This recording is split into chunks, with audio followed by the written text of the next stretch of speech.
డబ్బు, అనారోగ్యం, ఉద్యోగం, వ్యాపారం, అప్పులతో బాధపడుతున్నారా? మీకోసమే లాంచ్ యువర్ ఫ్యూచర్ ప్రోగ్రామ్. నమస్తే, వెల్కమ్ టు సుమన్ టీవీ. నేను విష్ణు. ప్రస్తుతంతో పాటు సీనియర్ ఫినాన్స్ ప్రొఫెషనల్ గిరిబాబు గారు ఉన్నారు. వారితో మాట్లాడదాం. సార్ నమస్తే. గిరిబాబు గారు నమస్తే అండి. సార్, గిరిబాబు గారు, ఇప్పుడు మనకి రకరకాల ఇన్వెస్ట్మెంట్ అవెన్యూస్ ఉన్నాయి కదా. కొంతమంది గోల్డ్లో ఇన్వెస్ట్ చేస్తారు, మరి కొంతమంది రియల్ ఎస్టేట్లో పెడతారు, కొంతమంది ఈ స్టాక్స్లో పెడుతుంటారు, కొంతమంది మ్యూచువల్ ఫండ్స్లో పెడుతుంటారు, ఇంకొంతమంది చిట్టీలు కడుతుంటారు, ఇంకొంతమంది వడ్డీలకు ఇస్తుంటారు కదా. అయితే మనకున్నటువంటి వివిధ రకాల ఇన్వెస్ట్మెంట్ ఆప్షన్స్ ఏవైతే ఉన్నాయో, మరి వీటిల్లో నుంచి ఎంత రేట్ ఆఫ్ రిటర్న్స్ మనకి చేతికి వస్తే మన పెట్టుబడి సరైన పెట్టుబడి అంటారు, మన ఎంపిక సరైనది అనుకోవచ్చు. సో అంటే మనం పెట్టే పెట్టుబడుల్లో సో ఏ ఇన్వెస్ట్మెంట్లో నుంచి మనకి సరైన రిటర్న్స్ వస్తున్నాయని మనం అనుకోవాలంటారు? అసలు చాలా గుడ్ క్వశ్చన్ అండి.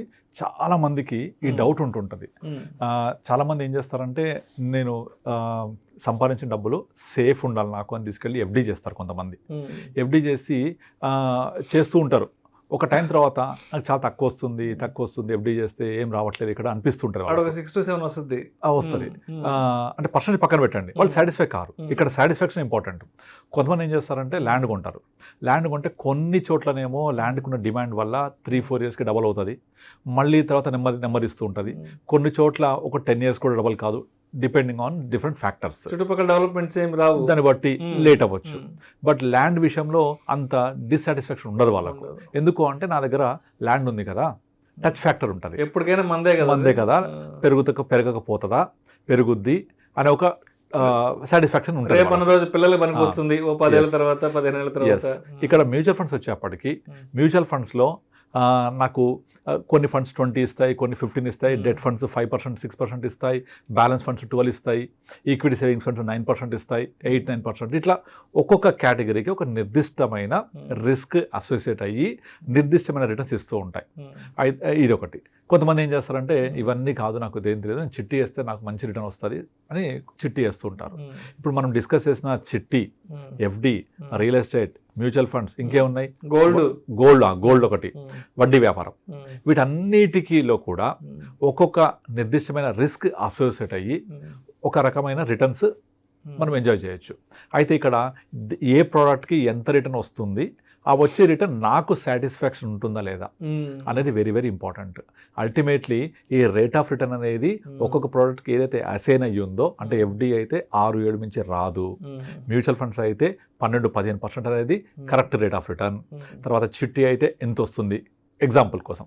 అలాగే రియల్ ఎస్టేట్లో ఇన్ని ఇయర్స్కి డబల్ అవుతుంది, అది ఎంత పెరుగుతుంది అని బట్టి.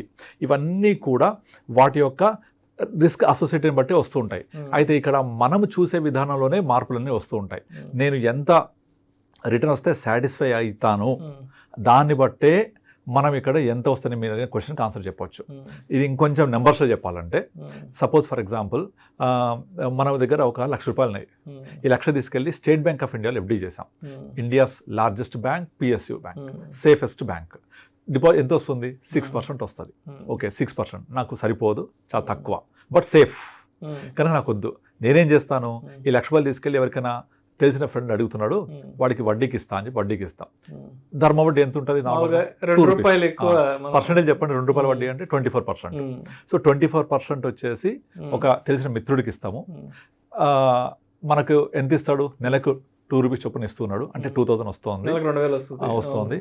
ఇది బాగుంది నాకు అంటే 24%. కానీ ఇక్కడ బ్యాంక్ వేస్తే 6%. ఈ రెండింటికి మధ్య కంపేర్ చేయండి రిస్క్ గురించి. బ్యాంక్ సేఫెస్ట్, అదే ఇక్కడ డబ్బులు బయటకి ఇస్తే రిస్కియస్ట్. అంటే ఇచ్చేటప్పుడు మిమ్మల్ని దేవుళ్ళలాగా చూస్తాడు, తిరిగి ఏమని అడిగితే ఫోన్ ఎత్తారు పక్కన పెట్టండి, మీకు తిరిగి వస్తాయి కూడా గ్యారంటీ లేదు. అయిపోతుంది. ఈ రోజులో డబ్బులు బయటకి ఇస్తే తిరిగి రావడం అనేది వెరీ వెరీ వెరీ డిఫికల్ట్.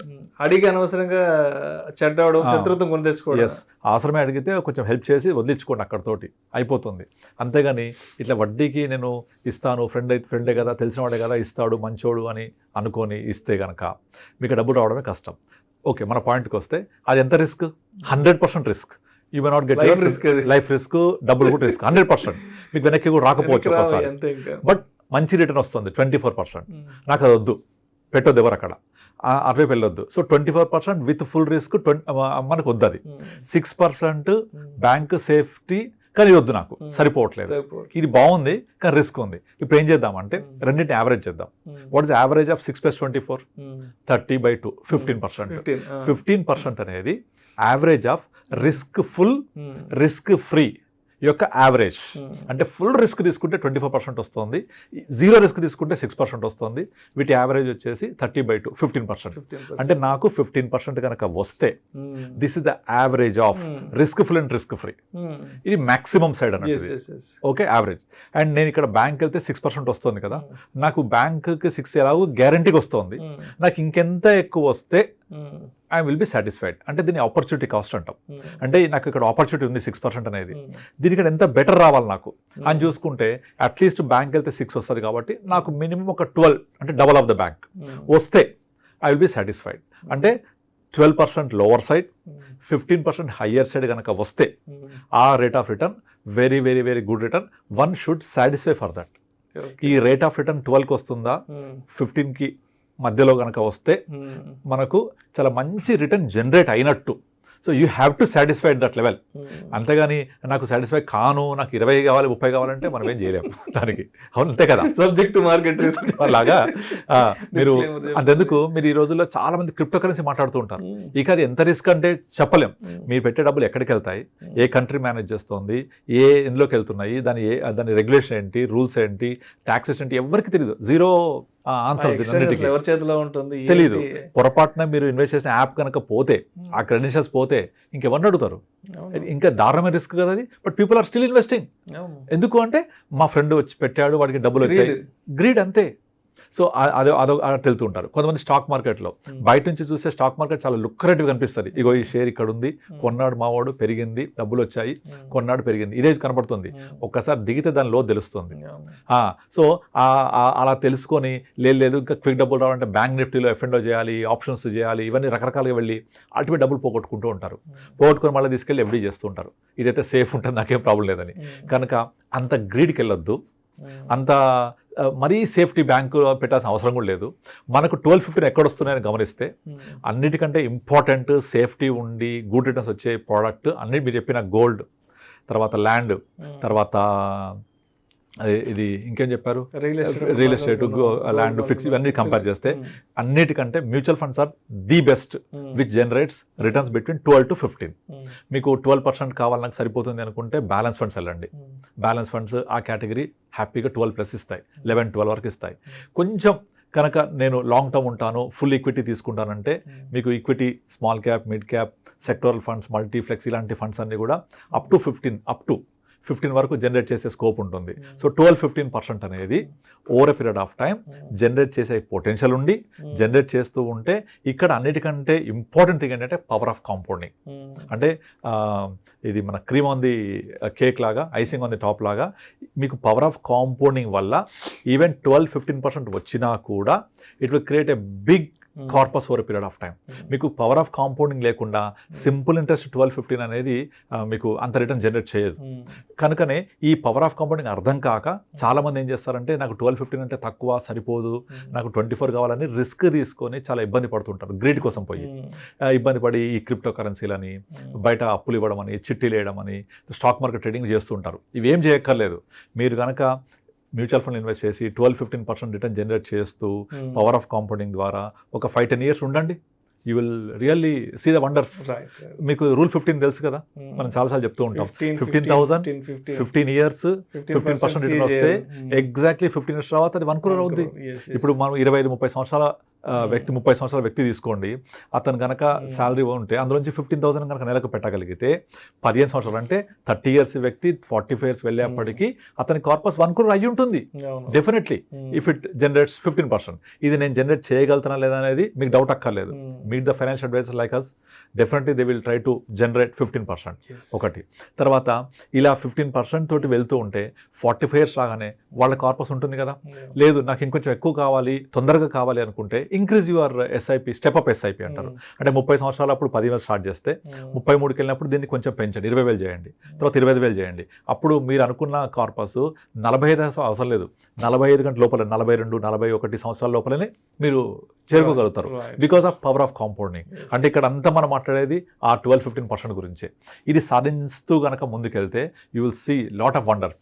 దీనికోసము మీరు అప్పులు ఇచ్చి బయట వడ్డీలకు ఇచ్చి ఆ తర్వాత ప్రాణాల మీదకి ప్రాణాలు తెచ్చుకొని ఇలాంటి పనులు చేయాల్సిన అవసరమే లేదు. Right, sir. అండ్ ఇంకొకటి ఒక ఎగ్జాంపుల్ చెప్తాను. ఫర్ ఎగ్జాంపుల్ మీరు ఈ పవర్ ఆఫ్ కాంపౌండింగ్ ఇంకో ఎగ్జాంపుల్, సపోజ్ మీ దగ్గర ఒక ₹1,00,000 ఉన్నాయి. ఈ ₹1,00,000 మీరు మ్యూచువల్ ఫండ్లో పెట్టినప్పుడు కనుక 15% రిటర్న్ జనరేట్ చేస్తే ఎన్ని ఇయర్స్లో డబుల్ అవుతుంది? ఇది ఎగ్జాక్ట్లీ 5 years డబుల్ అవుతుంది. అంటే 5 yearsకి డబుల్ అయింది అంటే సంవత్సరానికి 20% సింపుల్ ఇంట్రెస్ట్ ప్రకారం వచ్చినట్టే కదా. 20 into 5 1 lakh అయింది 5 years తర్వాత. అదే 20% జనరేట్ చేయక్కర్లేదు. కాంపౌండింగ్ ఫ్యాక్టర్ ద్వారా 15% జనరేట్ చేసిన 5th yearకి ఎగ్జాక్ట్లీ డబుల్ అయి ఉంటుంది. అంటే 15% రిటర్న్ అనేది 20% సింపుల్ ఇంట్రెస్ట్ సమానమే కదా. కనుక మీరు వడ్డీకి ఇచ్చినప్పుడు అక్కడ నాకు ₹2 వస్తుంది 24 వస్తుంది అనుకోకర్లేదు. ఇక్కడ 15 వచ్చినా that is equal to more than 20%. ఇదొకటి. రెండోది, ఈ 12-15% ఫ్యూచర్లో ఎప్పుడు వస్తుందా అంటే చాలా కష్టం. ఎందుకంటే మార్కెట్ అనేది ఎప్పుడు కూడా జీడిపి ప్లస్ ఇన్ఫ్లేషన్ సమానంగా ఉంటుంది. ఇప్పుడు జీడిపి నియర్ బై 7% ఉంది, ఇన్ఫ్లేషన్ నియర్ బై 7% ఉంది. So 7 + 7 14%, which is able to generate your return. ఫ్యూచర్లో ఇన్ఫ్లేషన్ తగ్గి జీడిపి గ్రోత్ రేట్ తగ్గితే మీ రిటర్న్ కూడా తగ్గుతుంది. కనుక ఈ డికేడ్లో మనము కనుక 12-14% 15% రావాలి అంటే this is the best time to invest.